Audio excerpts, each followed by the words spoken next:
Honda City Hybrid, or the EHEV as the company likes to call it, has been in the news for quite some time, and finally today we are driving this car and we will let you know what are the pros and cons of this car, how does the hybrid system work, what are the changes in the car. And talking of changes, well, let's start off with the design first.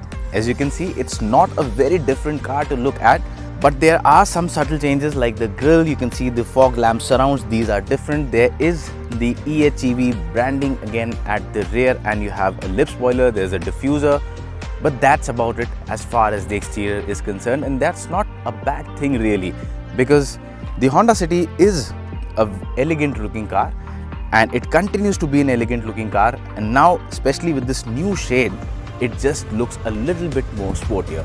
But the big difference is the hybrid system. So we'll get inside the car and let you know how it drives.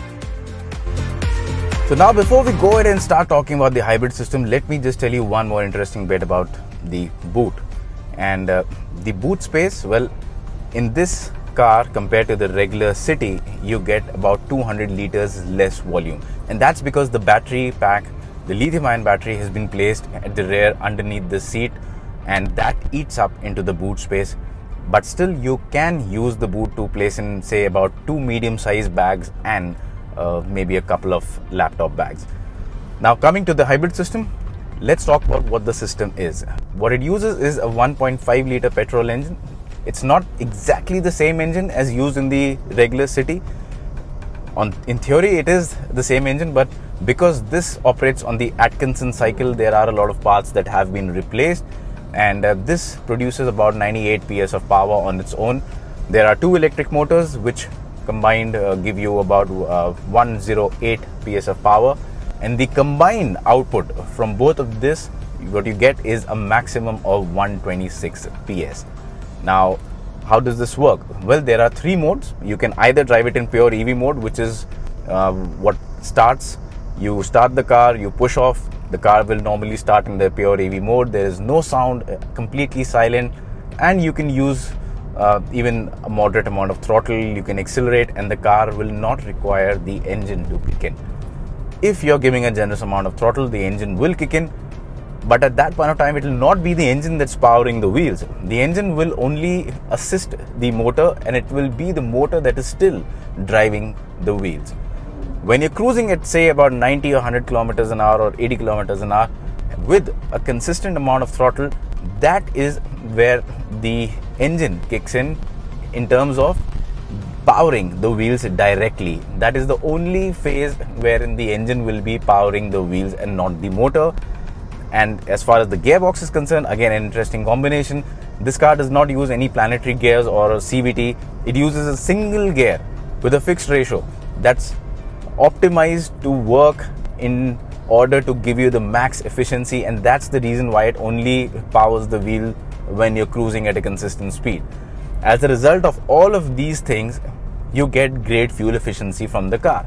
And Honda claims 26.5 kilometers to a liter within our regular driving cycle that we have been doing today. It is very easy to achieve 22 plus kilometers to a liter when you're driving normally, even in city traffic. So of course, in terms of fuel efficiency, definitely the car does what you expect out of it. How is it to drive? Well, I would say in simple words, it is fantastic. The EV operation is very nice. When in pure EV mode, the car is completely silent, it's refined, and again, there's no hassle.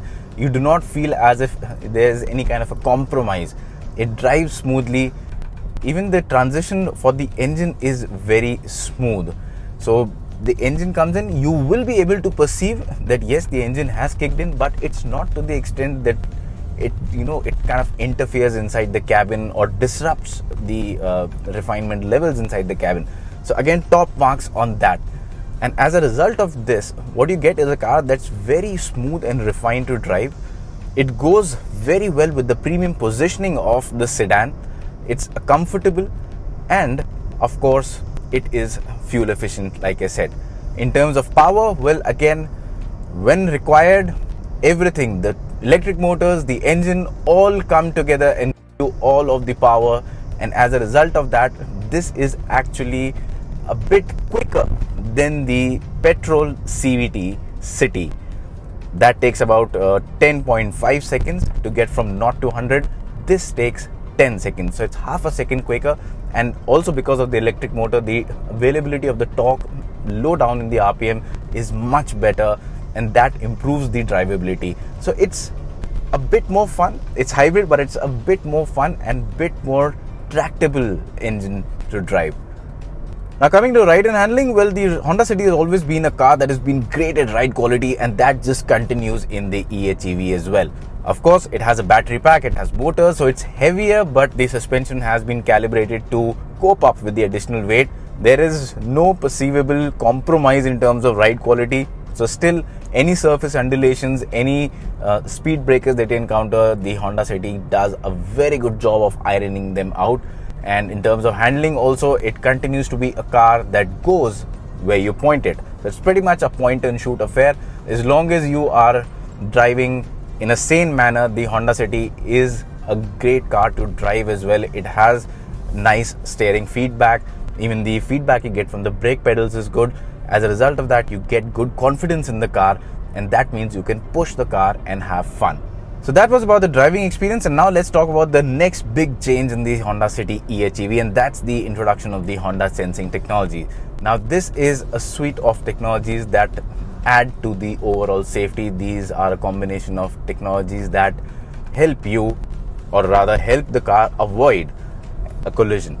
Now the first one here is the automatic braking system, wherein if the driver is not attentive and the system feels that there is an imminent collision about to happen, it will give you first a warning, an audio as well as a visual warning on the cluster. If the driver still does not pay heed to it, in that case the car in the closing stages of a possible collision will apply hard braking and try and come to a complete stop.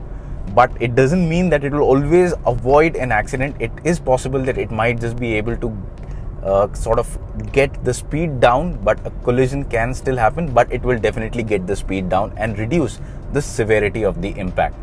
The other system it has is the adaptive cruise control, which works like any adaptive cruise control would be. You can just set it to a certain limit. The car follows the car in front. If a car cuts in, it reduces speed. The moment the car moves out, it increases the speed. So pretty fair and simple on that part as well. It also has a lane system wherein it helps you stay within the lane. If it senses that you're moving out of a lane, it will try and indicate that to you, and also assist you in terms of steering input. It will give a slight input to the steering and try and get you back into the lane so that you stick to the lane. It also has a technology wherein it senses that if you're veering off the road and you're going out from the road, again it will give you an audio visual warning, and it will again assist you in getting back to the road. So there again it adds to the safety factor.